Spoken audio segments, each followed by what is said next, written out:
যদিও আমার কাছে প্রতিটা দিনই ভ্যালেন্টাইন্স ডে, কিন্তু 14 তারিখে আমাদের ভ্যালেন্টাইন্স ডেটা একটু অন্যরকম ছিল। সারাদিন আমার বরের অনেকগুলো কাজ ছিল, সেগুলোর পর যখন আর কি রাত্রিবেলা ও বাড়ি ফিরলো, তো তখন বললাম ভ্যালেন্টাইন্স ডে দেখি আমরা কিছুই করব না।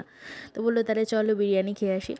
আমাদের এখানেই সবথেকে ফেমাস রেস্টুরেন্ট চাইনিজে গিয়ে আমরা খেয়ে আসলাম বিরিয়ানি।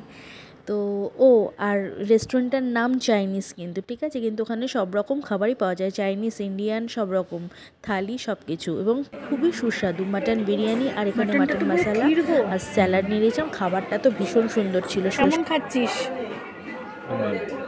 অনেক বড়। Happy valentine's day, only for mutton lover. Thank you.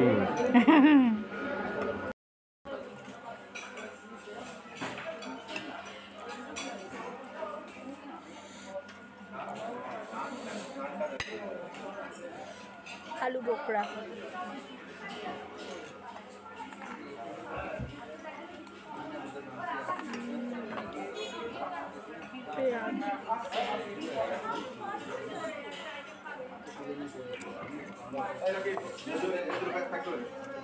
সারাদিন পর দুজনে মিলে একটু সময় কাটানো সত্যি ওই স্পেশাল দিনে একটু এই ব্যাপারটা ভালোই লাগে। আর মাটনটা তো দারুণ ছিল খেতে, আর বিরিয়ানিটার তো কোনো মানে তুলনাই হয় না। তো দুজনে মিলে সময় কাটানোটা সত্যি একটু অন্যরকম ছিল। বিয়ের পর অনেক কিছু লাইফে চেঞ্জ হয়ে যায়, কিন্তু আমরা তাও চেষ্টা করি যে সেটা যেন সমস্তটা চেঞ্জ না হয়ে যায়। তাই একটু মাঝে মাঝে এই স্পেশাল দিনগুলোতে একটু নিজেদের মতন করে কাটানো, এই আর কি। ভালো লাগলে অবশ্যই